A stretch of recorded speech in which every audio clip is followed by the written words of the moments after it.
Hey guys, welcome back to Inspiring Greatness. Today we are at Ten-80, a water sports apparel company. This is Scott Hannigan, owner of Ten-80, and these are some of his wakeboarders. We've got Tracy, Tara, and Jeff. We'll talk about some pretty cool stuff today.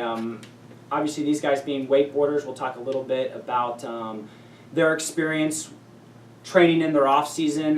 We'll talk about why it's important to Scott that he has his sponsored athletes working out with us, and just kind of roll through it. Typically in this series we're not interviewing athletes, but I thought because this is kind of an up-and-coming part of wakeboarding or action sports just in general, that I'd bring these athletes in to kind of get their feedback and experience over the last couple months with us. So welcome everybody. Scott, let's start with you. So owner of an apparel company that sponsors these guys and girls, why is it important to you that they started training in their off season with us?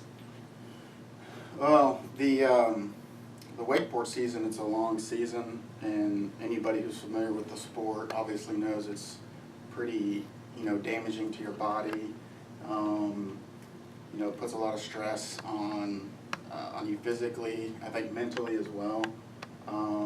So for our athletes to kind of come into the new season somewhat, fresh, stronger, mentally prepared, I think it's a great advantage. Sure. One of the things we kind of talked about off camera a little bit too is like, you sponsor these guys, and for them to come in and train with us kind of hopefully increases their value, which increases your brand. Is that kind of something like, when we originally talked about this, was that a goal of yours to help their career, obviously, but also to enhance your brand? Yeah, absolutely. I mean, we're in the business of selling product, so, the better our athletes are competing out there getting exposure for us, the better that's going to make us look as a brand. So the longer they can do it, and the higher level they can do it is definitely going to benefit us. Sure. It's a similar conversation that we have with an agent too. Like, at the end of the day, like, these guys want to make money. They obviously do this because they love it, but they would like to increase their value. And same for you. You increase their value, increases your brand recognition, which ultimately grows your company. Yeah. So, all right, let's spin over to these guys now. Typical off-season. Let's start with you, Jeff, because we've had a little bit of a conversation about this. What was your how long have you been riding as a pro wakeboarder? About 3 years now. 3 years. Okay. Yeah. So what'd you do your last 3 off seasons as a off-season wakeboarder? Until this last season, I did a little bit in the gym in the Right. off season, nothing like what I'm doing with you guys. But I would say the most, what I did in the off season mostly was just wakeboards more. Right. So it wasn't really Right. like a training regimen or anything like that. And is that typical in this sport? Yeah, I would say probably 90% of the people just wakeboard more, and then the other 10%, they're in the gym and you can see results. They're the ones on the podium every weekend at the end of the contest, and they're the ones that last throughout the entire season. Right. So one of my sells used to be, or 10 years ago when I used to talk about strength conditioning and sports performance, I used to tell people, like, if you wanted an edge in your sport, you had to get involved in a strength conditioning or sports performance program. Now in most sports, if you're not training outside your sport, you're not going to compete. And I feel like action sports, and we can specifically talk about wakeboarding, it's kind of there right now. Like, if you want an edge, you have to get involved in a program like this. And I think we're seeing that. It's very evident with you guys, and kind of now that you guys have pushed what you're doing, there's starting to be a little bit of a following, and people are saying, wow, look what they're doing, they're seeing the results, and they're starting to kind of follow your tracks, which is awesome. Let's go to the injury prevention side. Actually, all 3 of you, when you first came to us, kind of the end of this past season and the beginning of the off season, I think all 3 of you had some sort of injury, and actually all knees. Yeah, all knees. It's pretty typical. Right. Yeah, yeah. And so, Tara, let me just go with you because we've talked about this a little bit. Even specifically on the female side, like, I think I asked you one day, how many female wakeboarders experience injury? Oh, I mean, it's all of us. I mean, you could probably, I don't even think you could list 5 pro female wakeboarders that haven't blown their knees out. Like, I seriously don't think that there's even 5 that haven't. Right. It's a type of injury that a lot of us go through in the sport. As females, that's something that happens to high level athletes a lot too.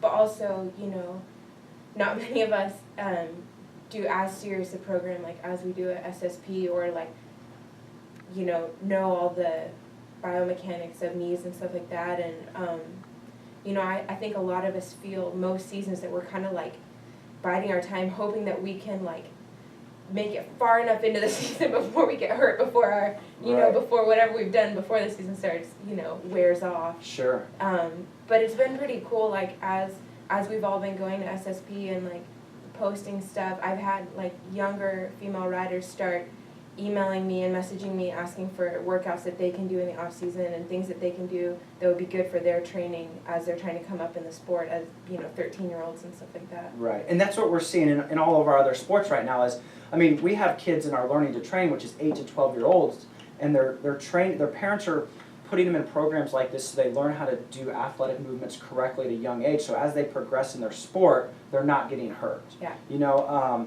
so Tracy and I recently had a pretty cool conversation. She came in with knee pain. I think it's totally gone, right? Definitely. Totally gone. And so our conversation was about, so she's feeling awesome, she's starting to ride again, and how she's going to carry this on in season, because that then becomes the tough part, right? Like, you guys travel, your schedule's all over the place, it's a long season like Scott said, and then the importance of having to do this, maintaining or even like still climbing and getting that edge in season, right? And that's something that we've all kind of talked about a little bit. But Tracy, talk a little bit about, you said you've been training with us now for a couple months, you're out on the water recently, and you just felt awesome. Yeah, I've definitely felt a big difference. It's been about since August that I've been coming, and like I said, I came in initially with the knee pain, and I mean, towards the end of the season, I was kind of, like Tara said, counting down my time, hoping I was going to make it through the end of the season, and wasn't feeling too promising about 2014 or many years to come. And ever since I've been in the gym, like, I've been getting stronger in places I thought I was strong to begin with, but I wasn't.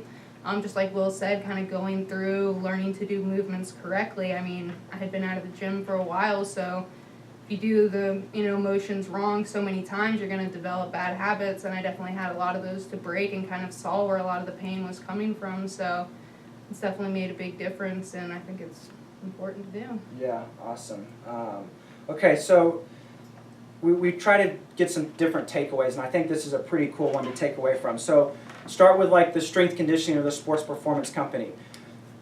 We had a couple like lower level wakeboarders who worked out with us, and it was great. They came to us, we never really sought them out. They just, for some reason or other, said, hey, I think this is important, I should take part of it. But as that company who's looking to grow and find new clients, reach out to like an apparel company or any type of company that sponsors athletes, because it's a great avenue to go down, because us talking with Scott and kind of partnering with Ten-80 has led to these three, and these three have now all brought in 3 other wakeboarders, and so now all of a sudden we have some very high level wakeboarders training with us because of y'all's testimonials bringing them in. So one, thank you guys for that, and that's a great takeaway with this. Second is the apparel company, the boat company, whoever sponsors and represents riders or any athlete for that matter, but specifically in this kind of episode right here, in action sports, maybe you seek out this company because, like we talked about, sometimes paying the athlete may not be in the budget, but working with a company like an SSP to partner and provide your athletes a service is very, very valuable. And I think these guys are testimonials for that. And that's kind of why I wanted to bring them in today. So those are the 2 takeaways from this. Thank you guys for being here. We'll see you next time. Thanks a lot.